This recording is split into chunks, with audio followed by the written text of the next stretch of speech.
வணக்கம். பாரத பிரதமர் நரேந்திர மோடிக்கு இலங்கையின் மிக உயரிய விருதான மித்ர விபூஷன் வழங்கி கௌரவித்துள்ளது அந்நாடு. இந்தியாவின் பிரதமர் நரேந்திர மோடியே இந்த விருதுக்கு மிகவும் தகுதியானவர் என்று கூறியபடி இலங்கை இந்த விருதை வழங்கியுள்ளது அவருக்கு. இலங்கையின் மிக உயரிய விருதாகும் இந்த மித்ர விபூஷன். இந்த விருதை இலங்கை ஜனாதிபதி அனுரா குமார திசநாயக்க பிரதமர் மோடிக்கு வழங்கி கௌரவித்துள்ளார். நவரத்னங்கள் பதித்த ஒரு சிறப்பு மெடலான இதில் தர்ம சக்கரம் பொறிக்கப்பட்டுள்ளது. இந்தியா மற்றும் இலங்கையின் கலாச்சார பாரம்பரியத்தையும் புத்த மரபையும் குறிக்கும் தர்ம சக்கரமாகும் இந்த மெடலில் உள்ளது. அந்த விருதை பிரதமர் மோடிக்கு வழங்கியுள்ளதன் மூலம் இலங்கை இந்தியாவிற்கு அளிக்கும் முக்கியத்துவத்தை குறிப்பதாக புரிந்து கொள்ளலாம். இதற்கு முன்பு எந்த ஒரு இந்திய பிரதமரும் இந்த விருதை பெற்றதில்லை என்பது குறிப்பிடத்தக்கதாகும். எந்த ஒரு சீன தலைவருக்கோ அல்லது மற்ற முக்கிய நாடுகளின் எந்த ஒரு தலைவர்களுக்கோ இந்த விருது கிடைத்ததில்லை இதற்கு முன்பு. மாலத்தீவின் ஜனாதிபதிக்கு மட்டும் முன்பொரு முறை இந்த விருது வழங்கப்பட்டதாக நினைவு வருகிறது.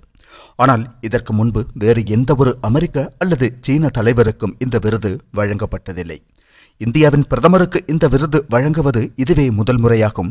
இந்த மெடலில் தர்மச்சக்கரம் மட்டுமல்லாது செழிப்பை குறிக்கும் கலசம் மற்றும் நட்புறவின் அடையாளமான நவரத்னங்களும் பொறிக்கப்பட்டுள்ளன.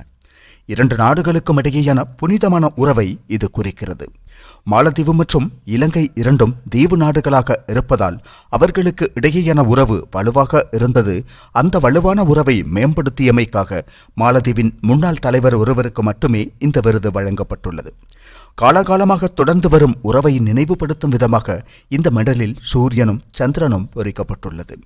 இலங்கை மற்றும் இந்தியா இடையே வலுவான நட்புறவு என்றும் உள்ளது தெரிந்த விஷயம்தான்.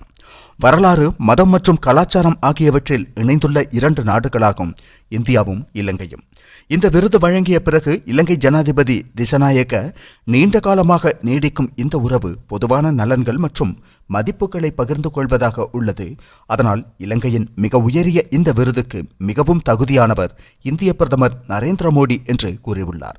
பிரதமர் மோடிக்கு அங்கு கால் வைத்ததில் இருந்தே அவருக்கு அரச வரவேற்பு அளிக்கப்பட்டுள்ளது. ஜனாதிபதி மாளிகையிலும் அவருக்கு மிகவும் சிறப்பான உற்சாக வரவேற்பு அளிக்கப்பட்டுள்ளது. இதிலிருந்து இலங்கை இந்தியாவுக்கு அளிக்கும் முக்கியத்துவம் தெளிவாகிறது. இலங்கையில் ஒரு புதிய அரசாங்கம் அதிகாரத்திற்கு வந்துள்ளது. ஜனாதிபதி திசநாயக்கவிற்கு கம்யூனிஸ்ட் கருத்துக்களில் ஆர்வம் உள்ளது. அதனால் சீனாவுக்கு இங்கு அதிக செல்வாக்கு கிடைக்கும் என்று பலர் கருதினார்கள்.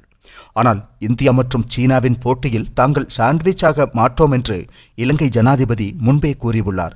மேலும் இந்தியாவின் பாதுகாப்பை பாதிக்கும் எந்த முடிவையும் தமது அரசாங்கம் எடுக்காது என்றும் அவர் உறுதியளித்தார். அந்த வாக்குறுதிகளின்படியே இப்போது அவர் செயல்படுகிறார் என்றே தெரிகிறது. இந்தியாவுடனான நட்புறவுக்கு இலங்கை இப்போது அதிக முக்கியத்துவம் அளித்துள்ளது. இது தொடர்ந்து நீடிக்குமா என்பது காலம்தான் நிரூபிக்கும்.